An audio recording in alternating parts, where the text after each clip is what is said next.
So here's what successful businesses do versus the ones that fail. And this is what I want to share in this video because I'm in my 40s right now and I've been in business, working in different companies for over 20 years now. And this piece of advice that I want to share is the one that I found that kept repeating itself again and again and again and again, all throughout my career. And it's the simplest piece of advice, but it's the advice that most successful businesses use really, really well versus the ones that fail and fizzle out and don't actually succeed, right? Now, I worked with startups. I worked like help them to build brands, have helped them to do their marketing, help them to scale and raise funding over $40 million.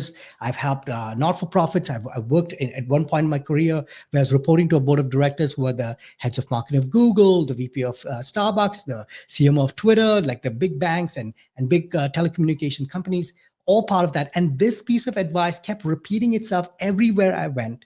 Everywhere trying to find out, why is this company successful? How are they growing? Why are they growing so well? Whether it was a startup or a big company or a not-for-profit, all of them embodied this really, really well. And the piece of advice that kept repeating itself that the best and the most successful companies use is around the leader. And the leader could be the entrepreneur of the company, the CEO of the company. It could be the team leader of the team. But most of the advice is the leader should learn the skills of how to build a high performance team. Now, what does that even mean? Like, what does that mean? Like, how do you build a high performance team? The thing is, high performance teams are not just built on skill set. And I've had the opportunity in my whole career to work on high performance teams, but also to build many teams. I went from junior copywriter all the way to the head of marketing, the VP of marketing, and I've built many, many teams across, different companies and startups in not-for-profits everywhere that as I mentioned. But something that I found that most of these companies were doing really, really well. And then I was able to take all of that advice, able to take all of that experience and learn from some of the best people in the world who are building companies and high performance teams, and learned that it was all about the leader trying to build a high performance team by attracting the right people, empowering them, and then helping to create an environment where you can retain the high performance team members. Now, when you just start off if you're just starting off as an entrepreneur, or if you're in a company and you're trying to become a team leader, in the beginning, you're just an entrepreneur. You have the entrepreneurship mindset, or you have the high achiever, high performer mindset, right? But as you go through this transition, you will transition into a leadership mindset. And a leadership mindset is where you have to let go a lot of the control, and you have to start empowering other people to take on the responsibilities so that you can be the multiplier of the systems and processes. Through the people, you're multiplying the systems and processes, you're multiplying the time so that they can be empowered to take on the responsibilities and start building and growing the company. But most entrepreneurs who are starting right now find it very difficult to transition from that entrepreneurship mindset to the leadership mindset, because it's a completely different, perception. And it's also very uncomfortable because you have to let go a lot of control as you're going through this. When you're doing it yourself, if you're a high performer, you know that you can control your steps and you can have certainty amongst the steps that you're trying to take. But when you have to give that away to someone else and you have to empower them to do that or to manage them, then it becomes difficult. And this is where most teams, who are built around high performance in the right structure, are the ones who become the backbone of the company. They're the ones who help big companies, like small companies, grow into big companies, right? So some of the points that I put down here, I just wanted to mention is like the key parts of that team creation are three key parts. It's one is you have to attract the right kind of people. Second, you have to manage, but I like to use the word empower them so that they can self-manage themselves. Right. And then the last one is create an environment, a culture where you can retain the best team members on your team. All right. So how do you go about attracting, empowering, and retaining the right kind of team members? So if you're a leader who's just starting off, or you're an entrepreneur who's just starting off, or you're trying to build a team, the first thing to attract the right kind of team members is you as a leader have to define and write down what is the vision of the company, what is the mission that you have, and then how are you going to articulate that into the values of the team or the team culture that you're going to have. So for example, when we were creating the vision and values for Tribe Inc., as we were trying to prepare and be like, hey, how do we want to represent our own company, Tribe Inc.? And we were all about trying to empower leaders and helping them to create team cultures and team dynamics where they can build high performance teams. So for that, our vision we wrote down was, we envision a world where leaders are transforming the workplace into thriving communities. Now, this took us a lot of time to come down to this kind of single sentence where we are talking about empowering leaders like yourself to build thriving communities in their workplaces. It says so much about this, because when we talk to people about this, they go, okay, I can see what you're trying to do here. I can understand. And I actually resonate with your vision. And that's why I would like to come and support you as a collaborator, as a co-founder, as someone who wants to work in your business, as a partner, whatever it is, or someone who wants to come into your team, right? So as a leader, it's important for you to kind of define what is that vision that you want to embody and you want to see other people embody.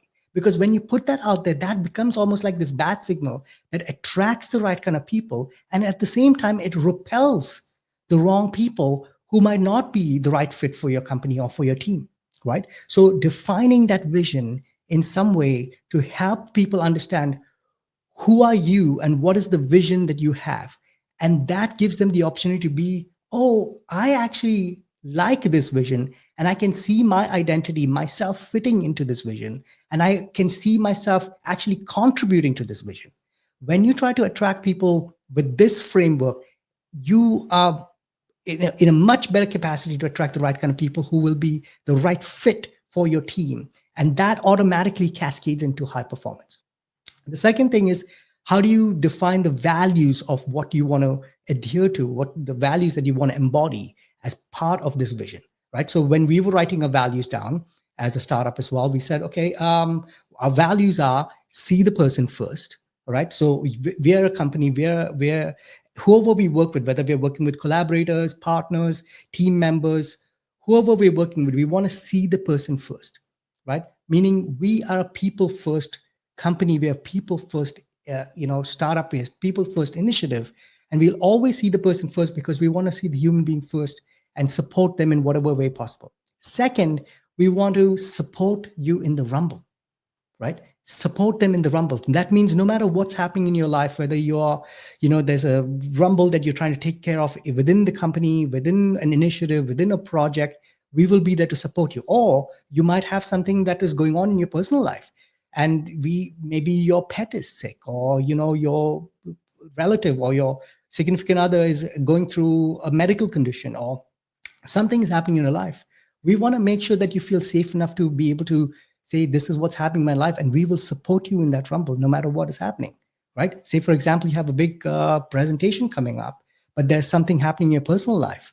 How can we support you so that we can enable you to go and take care of the things in your personal life so that you don't have to stress about the thing that's coming up in the workplace, right? So those kind of things, see the person first, support them in the rumble. And the last thing that we came up was let's make things actionable, right? So once we've seen the person first, once we support you in the rumble, then let's go and make things actionable so that we can now help you to get the things done in the right way, right? So think about this. When we articulate this, if you are trying to think about a vision, if you can clearly articulate your vision and clearly articulate your values, it's going to attract the right kind of people who truly embody the same intentions that you're putting out there. And that's the first way of trying to attract the right kind of people into your team. Now, secondly, once you've attracted the right kind of people, now you have to learn how to empower them, not just manage them. And most people are just trying to manage people, but you have to be a leader. A leader empowers people to find the best in themselves, to help them to, come up with creative and innovative solutions for your initiatives or projects or in your company. And the more you can do that, the empowerment as a leader, the more they will be able to be self-managing and will take initiative and take the steps that it takes to solve complex problems within your company. Because as a leader, as an entrepreneur, as a CEO, whatever role you're playing, team leader, you have to be able to delegate. But the best way to delegate is to empower people to self-manage and regulate themselves. And once that happens within the company, once that happens within a team, you're able to, there's a whole nother level of creativity and innovation that is unlocked within that team. And that's what creates the growth. That's what creates the high performance. That's what creates the sustainability within the company, right? And the last thing is, how do you retain them? Now, to retain them, all of the things that you've done so far, your vision, your values, and the empowerment is starting to create a culture, right? And this is what our vision is to help and empower leaders. And we envision a world where leaders are transforming the workplace into thriving communities. That thriving community is created because there's a culture that's forming around, right? People feel psychologically safe to raise their hand and ask for help. There's trust being built within the culture. And when you have psychological safety, when there's trust being built among team members and the leader is creating that environment, everyone starts to embody that. Firstly, you've attracted the right kind of people because they resonate with your vision and your values. Secondly, you've created, an empowerment, culture within your company where you're helping people to empower themselves, empower each other, and you're kind of the role model and the example in the company that's helping them to do that. And then that automatically starts to create a culture.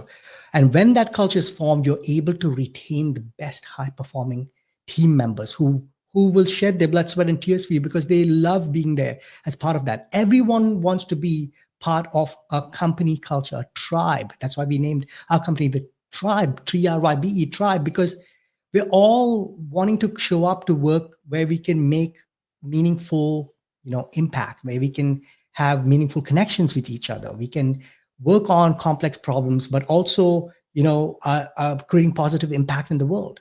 And that usually happens when there is a great, company culture, a tribe forming in the company, whether it's a small team that has its own tribe and its own culture, or whether it's the whole company that's doing that.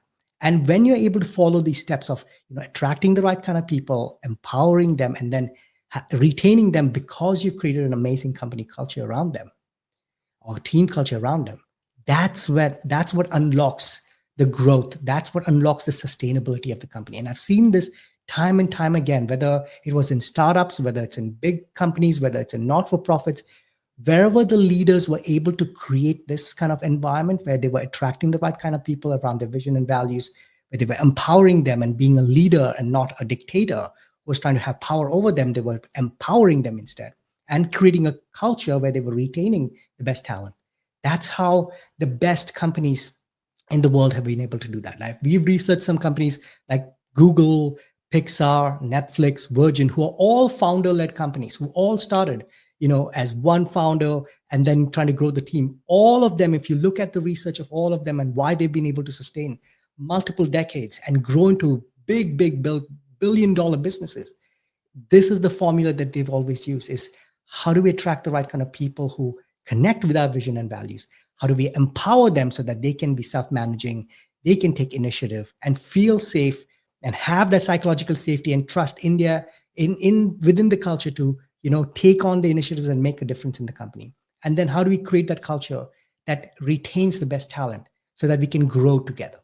All right. So I hope this piece of advice that I've been seeing all throughout my career has been helpful to you. And if you haven't been thinking about it in this way, I hope this is kind of nudging you in the right direction to help you to see that by doing these 3 steps, they're attracting the right kind of people around your vision and values, empowering them, and then retaining them by building an amazing, thriving community, a thriving culture within your company, within your team, can make all the difference in growing your team or growing your company. All right. Now, if you are enjoying this, I hope you keep watching videos on my channel, subscribe to my channel, and there's a video that'll pop up here, which is another video that I've created around company culture, around teams, around high performance, that will help you as a leader, as an entrepreneur. All right, I'll see you then.